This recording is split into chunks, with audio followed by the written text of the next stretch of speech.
Hello guys, welcome back to my channel. As usual आप मेरे को 10 मिनट दीजिए।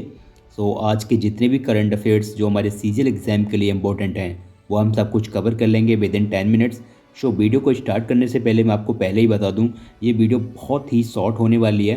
तो मैं आपको करंट अफेयर्स को बहुत ज़्यादा एलेबोरेटेड वे में नहीं समझा पाऊँगा।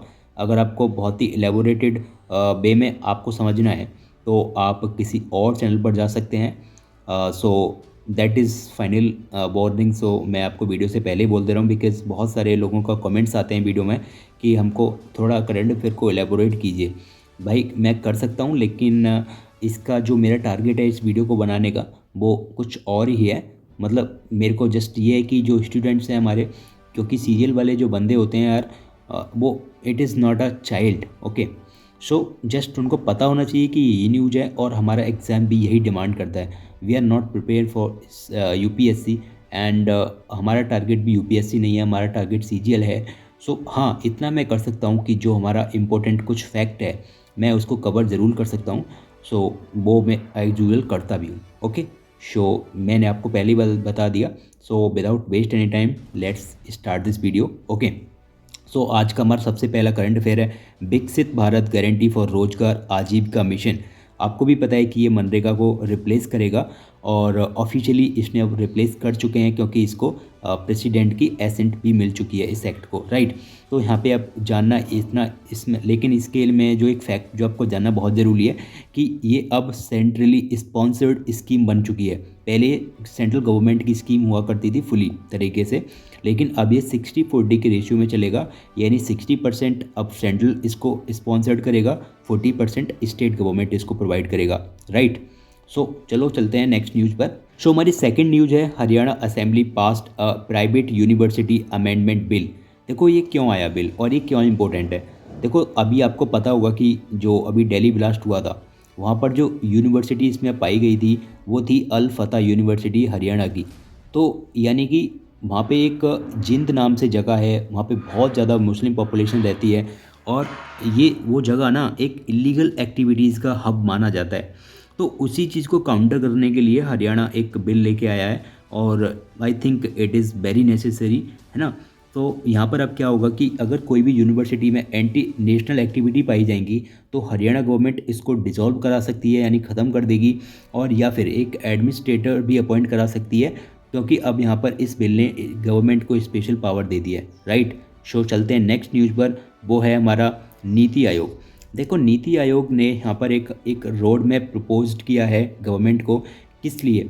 देखो यहाँ पे जो हायर एजुकेशन जो होती है ना, वहाँ पर एक इसको इंटरनेशनलाइज करना है और इसके लिए इन्होंने एक 10 बिलियन का एक रिसर्च फंड, जिसको हिंदी में नाम दिया गया है भारत विद्या कोष। देखो इसका नाम इम्पोर्टेंट है।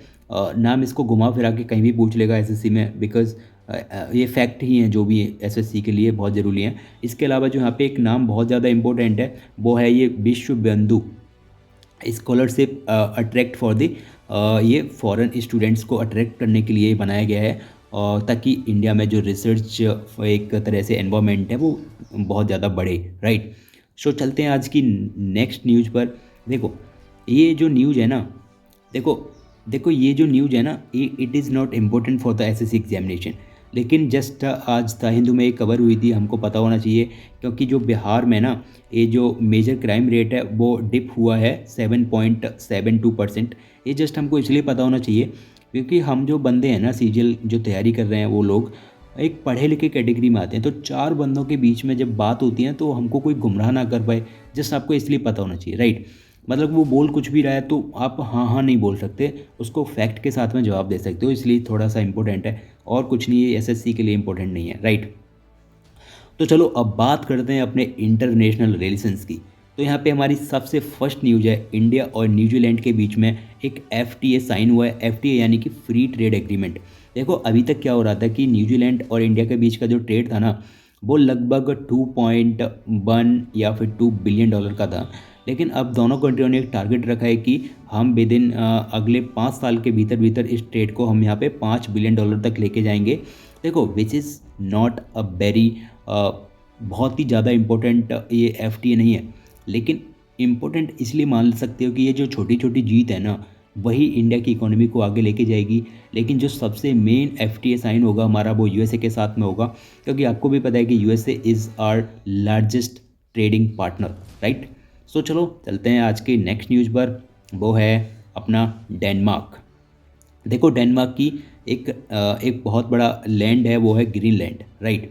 तो यहाँ पर क्या हो रहा है कि USA ने, आपको भी पता है कि ट्रंप ने धमकी दी थी कि हम USA के जो इसका ग्रीनलैंड है उसको कब्जा लेंगे। देखो जस्ट ये न्यूज़ में बहुत ज़्यादा है ग्रीनलैंड, तो आपको पता होना चाहिए कि ये डेनमार्क की ये टेरिटरी है।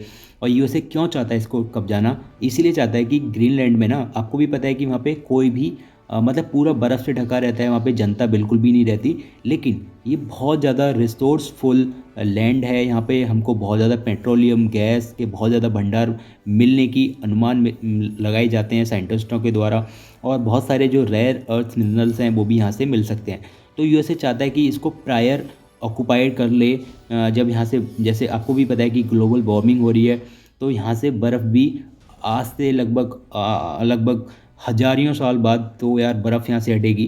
तो ये उसको मतलब एक्चुअली USA चाहता है कि स्ट्रेटेजिकली इम्पोर्टेंट है USA के लिए, सो उसको पहले कब्जा। अब वो कब्जा पाएगा या नहीं, it is depend on the US and the world, क्योंकि यहाँ पे रसिया भी इंटरफेयर कर सकता है। ओके, सो चलो चलते हैं नेक्स्ट न्यूज़ पर आज। सो चलो तो अब बात करते हैं इकोनॉमी एंड बिजनेस की। देखो इंडिया का जो कोर सेक्टर है ना, कोर सेक्टर जो कि आर्ट इंडस्ट्रीज़ से मिलकर बना होता है, वो कौन कौन सी इंडस्ट्रीज़ हैं। देखो हमारी इलेक्ट्रिसिटी होगी, स्टील, कोल और क्रूड ऑयल, ये अपना नेचुरल गैस, सीमेंट और फर्टिलाइज़र, ये हमारी कोर इंडस्ट्रीज़ हैं। और यहाँ पर हमको 1.8% की यहाँ पे हमको ग्रोथ देखने को मिली है। और यहाँ पे जो सबसे ज़्यादा हमको ग्रोथ देखने को मिली है वो है सीमेंट में। कितनी है? 14.5%। देखो सीमेंट में ग्रोथ देखने का मतलब सीधा सीधा ये बहुत अच्छा इंडिकेटर होता है कि इंडिया में यानी मैन्युफैक्चरिंग जो ये इंफ्रास्ट्रक्चर है वो बहुत ज़्यादा बढ़ रहा है ना। सो चलते हैं आज की नेक्स्ट न्यूज़ पर, वो है हमारा इंडिया की GDP। देखो इंडियन GDP ने जो ये सेकंड क्वार्टर है, आपको भी पता है कि क्वार्टर 4 मंथ का होता है, ये सेकंड क्वार्टर है, यानी यानी 3 क्वार्टर होते हैं एक साल में। तो हमको जो ये वाला सेकंड क्वार्टर है यहाँ पे 8.2% की ग्रोथ हमको देखने को मिली है, which is very good for Indian future economy. हमारा जो टारगेट है कि हम 2047 तक जो एक विकसित भारत बनाएंगे, उसके लिए ज़रूरी है कि इंडिया की जो इकॉनमी है वो 8% से ऊपर ग्रो करे, 8% से नीचे ना आए। तो ये सिग्नल बहुत अच्छा है यहाँ पे, क्योंकि हमको जो ग्रोथ देखने को मिली है वो 8% से ऊपर है, राइट। सो चलो चलते हैं अपने नेक्स्ट न्यूज़ पर। देखो ये न्यूज़ भी इम्पोर्टेंट नहीं है फॉर SSC एग्ज़ाम, जस्ट आपको पता होना चाहिए कि BJP को यहाँ पे ये 6088 करोड़ का डोनेशन प्राप्त हुआ है इस साल, ये जो कि 50% ज़्यादा है पिछले साल से। लेकिन कांग्रेस को कितना प्राप्त हुआ है? कांग्रेस को यहाँ पे 522 करोड़ रुपए मिले हैं, ये पिछले साल से इसमें डिक्लाइन हुआ है। ये जस्ट आपको इसलिए पता होना चाहिए, कोई आपको गुमराह ना कर पाए, जस्ट ओके। SSC के लिए इंपॉर्टेंट नहीं है। आज नेक्स्ट न्यूज़ है, ये भी इम्पोर्टेंट नहीं है, जस्ट कवर कर लिया मैंने। श्रीराम फाइनेंस है, उसको अप्रूवल मिल चुका है 39,618 crore investment from the Japan.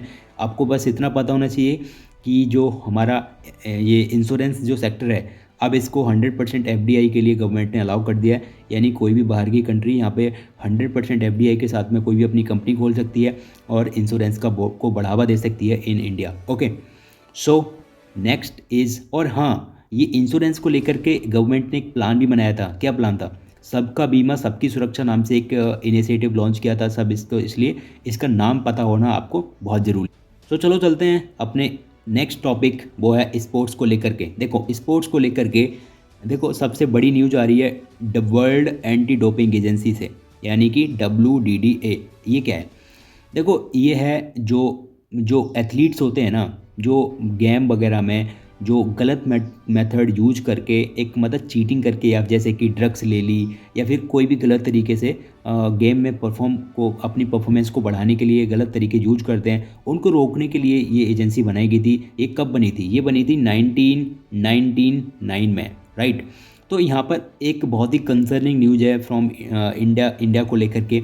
यहाँ पर इंडिया ने लगातार 3 साल से इंडिया टॉप कर रहा है, यानी कि अच्छी न्यूज़ बिल्कुल भी नहीं है। नेक्स्ट न्यूज़ है BCCI को लेकर के, वो है कि इन जो बीसीसीआई ने जो विमेंस डोमेस्टिक क्रिकेटर्स को यहाँ पे लगभग 1.5 गुना इनकी फ़ीस बढ़ा दी है। अब इनको लगभग 50,000 रुपये मिलेंगे पर match per day, right. So चलो चलते हैं नेक्स्ट, वो है आपका इंपॉर्टेंट न्यूज़ है ये, जो फीफा की जो रैंकिंग निकलती है ना, यानी फुटबॉल की जो टीम, जो पूरे वर्ल्ड में जो फुटबॉल टीम्स हैं वो कौन कौन सी सबसे बेटर है। तो यहाँ पे जो सबसे पहला नंबर है वो है स्पेन का, और इसके बाद किसका है, अर्जेंटीना, फिर है फ्रांस, राइट। जस्ट पता होना चाहिए, राइट। सो चलो चलते हैं नेक्स्ट न्यूज़ पर, वो है आपकी ये किरण अंकुश जाधव, जो कि इंडियन नेवी से हैं, और इन्होंने गोल्ड मेडल जीता है किस में, 10 मीटर एयर राइफल में।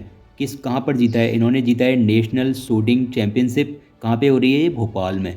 कौन से नंबर की है ये भी आपको पता होना चाहिए, 68 नंबर की, ओके। सो अब बात करते हैं अपने डिफेंस को लेकर के, राइट। देखो डिफेंस में क्या हो रहा है कि हमारे इंडियन नेवी ने एक ये अंशदीप नाम से एक वॉरशिप को इंक्लूड किया है। ये कौन सा, ये क्या काम करता है, ये करेगा एंटी सबमरीन वॉरफेयर, जो कि सैलो वाटर में चलेगा, यानी जहाँ पर कम पानी होता है ये वहाँ पर भी बहुत अच्छे से चल सकता है। और जस्ट आपको ये पता होना चाहिए कि जो अंशदीप है वो एंटी सबमरीन वॉरफेयर है। और ये कौन सा है, ये कौन से नंबर का, ये 3rd है फ्रॉम द 8th, यानी 8 ऐसे बनेंगे और उसमें से ये 3rd है। जस्ट ये आपको पता ना हो चाहिए, ये पूछ लेते हैं यार, ये अंशदीप किस कैटेगरी में आता है, ये आता है एंटी सबमरीन, राइट। ठीक है, अब आगे चलते हैं नेक्स्ट न्यूज़ पर। अब ये भी आ रही है हमारी किस न्यूज़, ये आ रही है इंडिया ऑप्टेल लिमिटेड यानी IOL, जो कि एक सरकारी कंपनी है। इसने एक एग्रीमेंट साइन किया है किसके साथ में, फ्रांस सेफ्रॉन इलेक्ट्रॉनिक्स डिफेंस के साथ में इसने एक एग्रीमेंट साइन किया है। किस लिए साइन किया है, देखो ये कॉम्बैक्ट प्रूवन, यानी लड़ाई में प्रूव हो चुका है ये सिस्टम। किस सिस्टम के लिए, वो है सिग्मा 30N। ये नेविगेशन सिस्टम है, ये हमारी मिसाइल्स हो गई, रॉकेट वगैरह हर जगह नेविगेट करने के लिए इसमें लगाया जाएगा। और यहाँ पर फ्रांस ने हमको 100% TOT यानी ट्रांसफ़र ऑफ टेक्नोलॉजी देने के लिए भी एग्री कर गया है फ्रांस, राइट। सो चलो चलते हैं आज की नेक्स्ट न्यूज़ पर, और नेक्स्ट कैटेगरी है हमारी साइंस एंड टेक्नोलॉजी को लेकर के। देखो यहाँ पर एक रिसर्च सामने आई है एक्सोलोटस को लेकर के, है ना। एक्सोलोटल को लेकर के यहाँ पर एक ये अलग टाइप का जीव है। ये क्यों फेमस है, ये फेमस है इसकी जो पूरी की पूरी बॉडी है ना, ये पूरी रीजनरेशन हो जाती है, यानी कि इसका दिमाग, इसकी जैसे आँख ख़राब होगी तो आँख इसकी दोबारा बन जाएगी, इसका दिमाग में कुछ हो गया दिमाग इसका दोबारा बन जाएगा, हाथ टूट गया तो इसका हाथ दोबारा बन जाएगा। लिटरली यार एक अलग टाइप का ये जीव है, और ऐसा ह्यूमन बॉडी में तो बिल्कुल नहीं पाया जाता, इसलिए फेमस है। और अभी इस पर रिसर्च सामने आई है, शो इट इज़ वेरी मतलब अनइवन, राइट। सो चलो चलते हैं नेक्स्ट। तो अब बात करते हैं अपने लीगल एंड एनवायरमेंट न्यूज़ की। तो वो है आज की जो न्यूज़ निकल के आ रही है, Indian Council of Forestry Research and Education, इसने एक ये प्रिपेयर करेगी district wise report to demarcate mining area in Aravalli. देखो आपको भी पता है कि अरावली में जो हमारा सुप्रीम कोर्ट है उसने एक यूनिफॉर्म लाइन डिक्लेयर कर दी है कि जो 100 मीटर की जो पहाड़ियाँ हैं it is not a Aravalli. देखो क्या है कि ये पूरे देश में ये एक तरह से यूनिफॉर्मिटी लेके आएगा। देखो अब लोग इसका बहुत ज़्यादा विरोध भी कर रहे हैं, मेरे हिसाब से वो गलत है। गलत क्यों है, देखो हमारे देश में जो अरावली में जो माइनिंग हो रही है इंडिया के लिए बहुत ज़्यादा इंपॉर्टेंट है, क्योंकि सेल्फ रिलायंट इंडिया के लिए बहुत बेहद इंपॉर्टेंट है कि अरावली में जो माइनिंग है वो होती रहे। हाँ ये इंपॉर्टेंट है कि वो सस्टेनेबल तरीके से होती रहे, ऐसा नहीं कि हम पूरे अरावली पहाड़ को ख़त्म कर दें और आगे चल के वो हम पे उल्टा आए। लेकिन ऐसा भी नहीं कि हम पूरी की पूरी माइनिंग को ख़त्म कर दें। अगर माइनिंग ख़त्म कर दी, जो इंपॉर्टेंट मिनरल्स यहाँ से निकलते हैं, इंडिया उसको मतलब फिर कहाँ से लेगा यार, इंपोर्ट कराएगा। हमारे पास वो सब चीज़ है, उसके बावजूद भी हम इंपोर्ट करेंगे, तो हमसे बड़ा गधा कौन होगा, राइट। सो इम्पोर्टेंट है कि हमारी माइनिंग भी चालू रहे और उसके साथ साथ हमारा जो अरावली है वो भी बचा रहे, राइट। यानी सस्टेनेबल तरीके से ये सब कुछ चलना चाहिए। और ये इम्पोर्टेंट इसीलिए है क्योंकि देखो अरावली अगर घटेगा ना, देखो गवर्नमेंट बिल्कुल भी नहीं चाहती कि यहाँ पे अरावली नीचे आए। देखो अरावली के नीचे जाने से क्या दिक्कत आ रही है, जो दिल्ली का जो AQI है ना, जो 400+ चला जा रहा है, जो कि बहुत पिछले सालों से भी चला जा रहा है, अभी भी जा रहा है, इसके पीछे का बहुत बड़ा कारण है अरावली। आप प्लीज़, मैंने इस पर वीडियो भी बना रखी है, और वैसे भी आप कहीं पर भी जाकर इस पर चेक करना कि Aravalli is a major factor of मतलब दिल्ली के AQI को लेकर के अरावली इज़ अ बहुत बड़ा फैक्टर है, राइट। सो हमारी नेक्स्ट न्यूज़ है सो हमारी नेक्स्ट न्यूज़ दिल्ली गवर्नमेंट को लेकर के आ रही है। इन्होंने 411 इंडस्ट्रियल यूनिट्स को एकदम बंद कर दिया है। क्यों बंद कर दिया है? जस्ट दिल्ली के AQI की वजह से यहाँ पर 400 प्लस जा रहा है, यानी कि वो वेरी पुअर कैटेगरी में लाई करता है। शो यानी कि सांस लेना भी यानी कोई सिगरेट भी उतना नुकसान नहीं पहुंचा सकती जितना ये आपको दिल्ली का AQI पहुंचा देगा। सो बहुत इंपॉर्टेंट है इंडिया के लिए। जस्ट फाइनल करते हैं, बहुत लंबी वीडियो हो गई आज। सो दोस्तों मिलते हैं नेक्स्ट वीडियो में। आज जैसे करंट अफेयर थे वैसे लेके आया हूँ, लेकिन हाँ लेकिन मेरी पूरी कोशिश रहती है कि जो हमारे सीजीएल एग्जाम से लेकर के इंपॉर्टेंट है वो मैं आपको कराऊँ, और हमारा टारगेट भी जस्ट सीजीएल एग्जामिनेशन है। सो मिलते हैं नेक्स्ट वीडियो में, तब तक के लिए जय हिंद।